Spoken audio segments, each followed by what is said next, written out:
Hey everyone, in today's video I want to give you at least 3 tips or secrets, whatever you want to call it, for Rainbow Six Siege and basically any game really, because most of these tips will work in absolutely any game.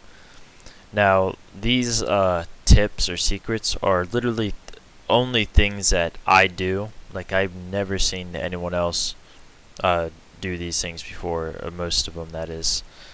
So how I came up with these ideas, found these things out, is I constantly wonder and think about how I can improve my performance, how I can evolve to be,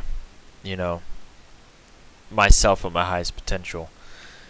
I do think about that a lot, like I'm constantly upgrading my mouse, trying new keyboards, trying new monitors, buying new headsets, like just finding what suits me the best. That's literally what I do when it comes to gaming. So with that being said, I'll leave timestamps in the comment. You know that by now. So the first tip I want to give you, it has to do with aspect ratios. Now you probably know about aspect ratios. Like, yeah, I play on 16:10 or 4:3. That's cool. But what I'm actually talking about is custom aspect ratios that Rainbow Six Siege does not support. Now, if you have AMD, you can do this in your AMD Radeon software. If you have NVIDIA, you can do it in your NVIDIA software. You can look up a tutorial on how. But as you can see, I have custom resolutions here. Some of these are 16:10 and 4:3, ratios that are already in Siege, that are already supported. But some of them, as you can see, are, you haven't seen, like this one is literally, 1:1 aspect ratio. This one even lower than that, which is terrific, and this one's even lower than 5:3. Now, I'm not saying that you should, be using one like this. This is like way too much, man. I was just experimenting with it, which is my point. So experiment with aspect ratios. The ones in game, custom ones. Now this I play at 1440p, so that's why all my resolutions end at 1440. Now my recorder isn't going to pick up the stretched nature of this aspect ratio. It'll just be normal. But for me, this is more stretched than 5:3.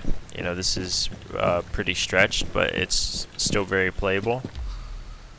So experiment with aspect ratios. Find what works for you, and actually give it a try. Don't just put it on, say you don't like it, and take it off. Do one T-hunt with it and see what you do best with. Now this is definitely the one I do best with so far. Let me show it again. I like this, and I like 65 to 70. I switch between them often. So yeah, my field of view is very low.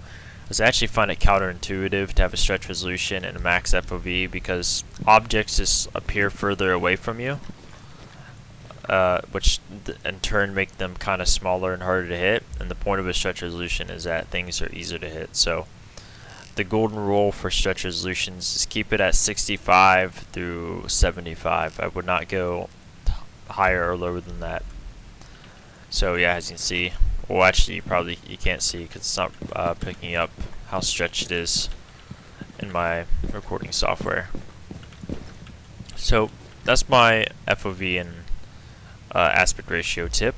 The next tip I will show you is about recoil control. So you're going to want to download a program. I'll leave a link to it, called RaWXL. You can find tutorials on their GitHub when you download it, and in the files probably on how to set it, on how to install it. But basically you just run the exe or whatever, and then you restart your computer. But once you're here, you're going to want to go to advanced, application style, by component, and then uncheck lock XY axis, and then go over to the second one right here and change the value anywhere from 1.2 to 1.5, so you can do like 1.25, 1.3, 1.4.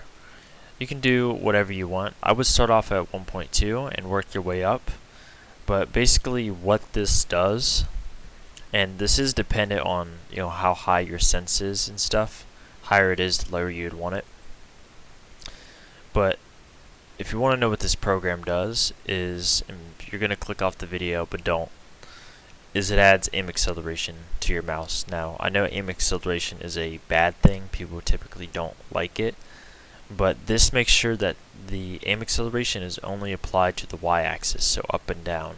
And because it's a low value, it will only kick in once once you're about to pull your mouse down a lot. So only for high recoil guns will you notice it, and it will help a lot. So, SMG 11, SMG 12, Twitch's F2, you start pulling down, depending on how high you have it, it'll start to kick in, and the recoil will feel less. It'll feel lighter. Now, this won't just automatically make your recoil go away, and won't make you a god. So it's not that drastic, but it is very noticeable, and it does help a lot. I really like this. So like I said, I just like to think a lot, and I just thought of this idea, and I found a program that could execute it. Now, another idea that I had that I managed to find a program for was called SoundLock. Now, this is the program right here. I just opened it. You probably don't know what this does. It's called SoundLock. You probably think that it just locks your volume at a certain percentage, but that's not what it does. So actually, think of this as 0%. This is 100. This limits the high. This muffles the sound, or makes high frequency sounds quieter. So the lower it is, the quieter these louder sounds will be. The best values are anywhere from 60 to 80%. So this basically makes footsteps easier to hear when there's loud gunshots and loud explosions going off. Never set it too low, or it could start muffling the sounds of the footsteps as well. I think 60 through 80% is just the best, really, the best compromise. And this helps a lot too. So these are the two programs. So I'll give some basic sound tips. If you have a Microsoft Store, go to the Microsoft Store and purchase Dolby Access and get Dolby Atmos for headphones. It's a great app. It really helps your sound, and also buy a good headset that has a high hearing range, and that can have a loud volume on it. So you pair these three sound things together, and your sound is just amazing. Like, sounds are the best intel you have. Sounds can be literal wall hacks sometimes. You can hear someone to your left, and you can shoot through a wall where they're at. That's how important sound is in Siege. That's how important and crucial it can be. Another tip for sound, which is hi-fi. Use hi-fi. So there's a common misconception that night mode's the best because it makes louder sounds quieter, and that typically kinda is true. But this makes the range of the sound better, so I feel like I can hear sounds from slightly further away, and which gives me better positional and directional accuracy. So combine that with all the other sound tips I just gave you, and you'll never not know where an enemy's at, unless it's like Caviera and she's crouch walking on carpet. Yeah, so if you have any concerns about whether Rock sells cheating, it is just aim acceleration. You are not going to get banned for having aim acceleration. It's on by default on Windows. This just only applies it to one axis. So yeah, not cheating and won't get you banned. SoundLock, all it does is make high frequency sounds quieter. That's all it does. If Ubisoft wants to make that bannable, they can, but to me, that's not cheating. I've used it for other things unrelated to gaming. It's a very useful program for me.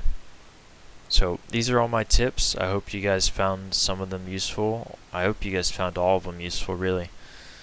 Thanks for watching. Peace out.